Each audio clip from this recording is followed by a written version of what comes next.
Assalamualaikum warahmatullahi wabarakatuh. Perkenalkan, nama saya Fatima B dengan NIM 226500020. Pada video kali ini kita akan membahas mengenai tugas 3 keamanan komputer yang mengenai protokol pengamanan jaringan komputer.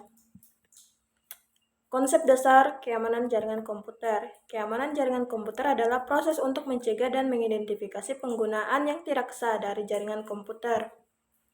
Tujuannya untuk mengantisipasi risiko jaringan komputer berupa bentuk ancaman fisik maupun logik, baik langsung ataupun tidak langsung, yang mengganggu aktivitas yang sedang berlangsung dalam jaringan komputer.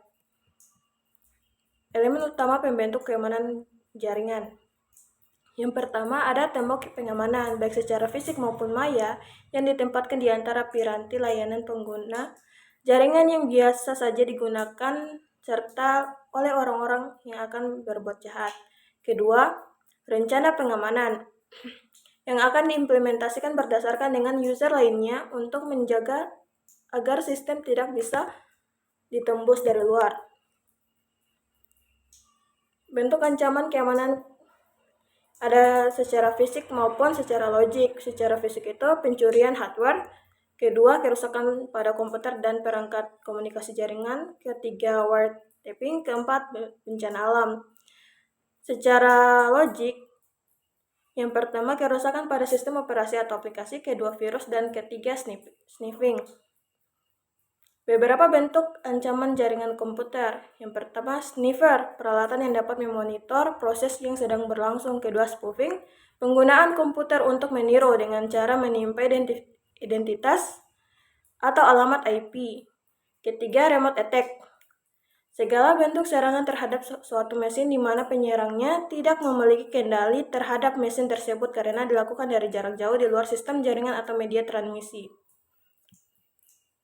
Keempat, hole, kondisi dari software atau hardware yang bisa diakses oleh pemakai yang tidak memiliki otoritas atau meningkatnya tingkat pengaksesan tanpa melalui proses otorisasi.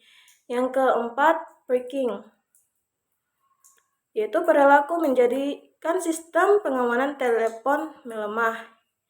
Yang kelima, hacker, orang yang secara diam-diam mempelajari sistem yang biasanya sukar dimengerti untuk kemudian mengelolanya dan men-share hasil uji coba yang dilakukan. Hacker ini tidak merusak sistem. Yang keenam, ada cracker, orang yang secara diam-diam mempelajari sistem dengan maksud jahat. Munculnya karena sifat dasar manusia yang selalu ingin membangun atau salah satunya merusak. Ciri-cirinya itu bisa menggunakan ciri-ciri cracker itu bisa menggunakan program C++ atau Perl, dan memiliki pengetahuan TCP atau IP. Kedua, menguasai sistem operasi Unix atau VMS. Ketiga, terhubung ke internet untuk menjalankan aksinya. Keempat, melakukan aksinya pada malam hari dengan alasan waktu yang memungkinkan. Jalur komunikasi tidak padat dan tidak mudah diketahui orang lain. Faktor serangannya itu bisa dikarenakan kecewa, balas dendam atau speed, sport atau petualangan, profit atau mencari keuntungan dari imbalan orang lain. Keempat, curiosity atau mencari perhatian, bisa karena politik. Berikut adalah faktor penyebab risiko keamanan jaringan komputer. Dikarenakan kelemahan manusia atau hardware, sistem operasi jaringan, maupun sistem jaringan komunikasi. Metode penyerangannya itu ada eavesdropping, mendapatkan duplikasi pesan tanpa izin. Kedua, masquerading atau mengirim maupun menerima pesan menggunakan identitas lain tanpa izin. Ketiga, message tampering, yaitu mencegat atau menangkap pesan dan mengubah isinya sebelum dilanjutkan ke penerima sebenarnya. Keempat, replaying, menyimpan pesan yang ditangkap untuk pemakaian berikutnya. Kelima, denial of service, membanjiri saluran atau sesumber lain dengan pesan yang bertujuan untuk menggagalkan pengaksesan pemakai lain. Kategori serangan. Yang pertama, interruption, suatu sistem diserang sehingga menjadi tidak tersedia atau tidak dapat dipakai oleh yang berwenang. Contohnya perusakan atau memodifikasi terhadap piranti keras atau saluran jaringan. Kedua, interception, yaitu user yang tidak berhak mendapatkan akses file, contohnya penyadapan terhadap data dalam suatu jaringan. Ketiga, ada modification, yaitu user yang tidak berhak tidak hanya mendapatkan akses, tetapi juga dapat mengubahnya, contohnya perubahan nilai pada file data, memodifikasi program sehingga berjalan dengan tidak seharusnya, dan modifikasi pesan yang tidak ditransmisikan dalam jaringan. Keempat, ada fabrication, yaitu user yang tidak berwenang menyisipkan objek palsu ke dalam sistem, contohnya pengiriman pesan palsu kepada orang lain. Di sini ada pengendalian, membatasi akses ke jaringan. Yang pertama itu membuat tingkat akses seperti pembatasan login, pembatasan jumlah usaha login, tingkat akses yang diizinkan. Kedua, mekanisme pengendali akses, yaitu masalah identifikasi pemakai ketika login. Yang ketiga ada waspada terhadap rekayasa sosial. Keempat, membedakan sumber daya internal dan eksternal. Kelima, sistem autentikasi user. Di sini ada pengendalian melindungi aset organisasi, yaitu ada dua cara dalam melindungi aset organisasi dalam jaringan komputer. Yang pertama, secara administratif atau fisik dengan membuat rencana kemungkinan terhadap bencana, program penyaringan calon pegawai sistem informasi, program pelatihan user, dan kebijakan akses network. Yang kedua, secara teknis dengan menerapkan firewall dan bentuk VPN. Konsep firewall adalah sistem atau sekelompok sistem yang menetapkan kebijakan kendali akses antara dua jaringan. Secara prinsip, firewall dapat dianggap sebagai sepasang mekanisme, yaitu memblok lalu lintas dan mengizinkan lalu lintas jaringan. Firewall digunakan untuk melindungi jaringan dari serangan jaringan pihak luar yang tidak dapat melindungi dari serangan yang tidak melalui firewall, serangan dari seseorang yang berada di dalam jaringan, serta dari program-program aplikasi yang ditulis dengan buruk. Konsep firewall. Secara konseptual, terdapat dua macam firewall, yaitu yang pertama network level dengan application level. Network level ini didasarkan pada keputusan mereka pada alamat sumber, alamat tujuan, dan port yang terdapat dalam setiap paket IP. Application level biasanya adalah host yang berjalan sebagai proxy server yang tidak mengizinkan lalu lintas antara jaringan dan melakukan logging dan editing lalu lintas yang dilaluinya.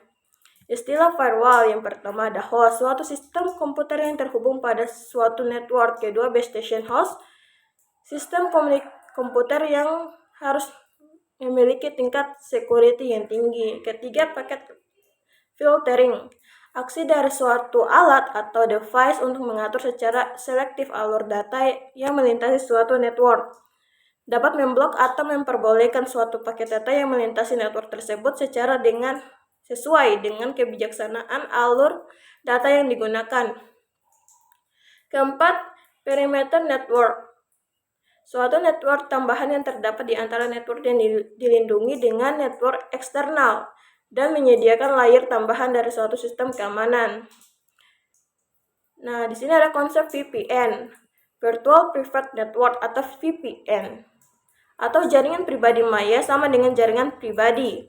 Pada umumnya, di mana suatu jaringan komputer, suatu lembaga, atau perusahaan di suatu daerah maupun negara terhubung dengan jaringan komputer dari satu grup perusahaan yang sama di daerah atau negara lain.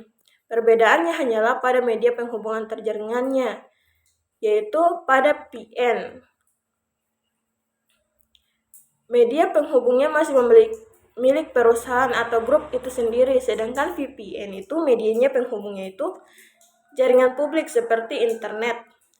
Cara membentuk VPN sendiri, yang pertama, tunneling atau VPN ini dibuat dengan suatu tunnel atau lorong di dalam jaringan publik untuk menghubungkan antara jaringan yang satu dan jaringan yang lain dari suatu grup atau perusahaan yang ingin membangun VPN tersebut. Seluruh komunikasi data antar jaringan pribadi akan melalui tunnel ini, sehingga orang atau user dari jaringan publik yang tidak memiliki izin untuk masuk tidak akan mampu untuk menyadap, mengacak, atau mencuri data yang melintasi tunnel ini. Ada beberapa metode tunneling yang umum dipakai, diantaranya itu apx to IP tunneling dan PPP to IP tunneling. Cara membentuk VPN apx to IP tunneling biasanya digunakan dalam jaringan VPN novel network.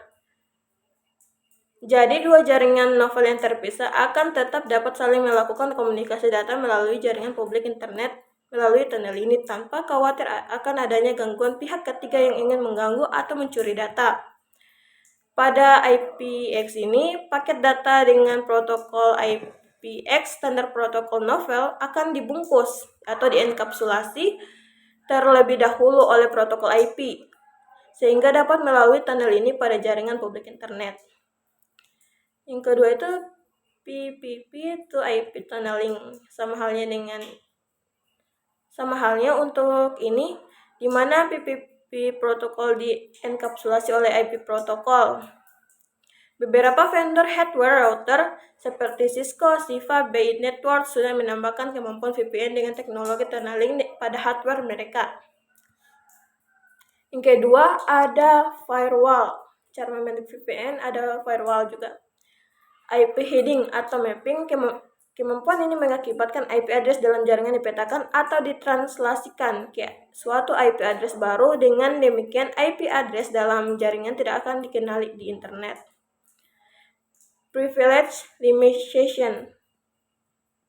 Kita dapat membatasi para user dalam jaringan sesuai dengan otorisasi atau hak yang diberikan kepadanya. Misalnya, user A hanya boleh mengakses homepage, sedangkan user B boleh mengakses homepage, email, dan news. Outside limitation, kita dapat membatasi para user dalam jaringan hanya untuk mengakses ke alamat-alamat tertentu di internet di luar dari jaringan kita. Ada inside limitation, yaitu kadang-kadang kita masih memperbolehkan orang luar untuk mengakses informasi yang terlihat dalam salah satu komputer, misalnya web server. Dalam jaringan kita selain itu tidak diperbolehkan atau memang sama sekali tidak diizinkan untuk mengakses seluruh komputer yang terhubung ke jaringan. Dan ada password and encryption authentication. Beberapa user di luar jaringan memang diizinkan untuk masuk ke jaringan kita untuk mengakses data dan sebagainya, dengan terlebih dahulu harus memasukkan password khusus yang sudah ditranskripsi. Oke, itu saja penjelasan dari saya. Lebih dan kurangnya mohon dimaafkan. Assalamualaikum warahmatullahi wabarakatuh.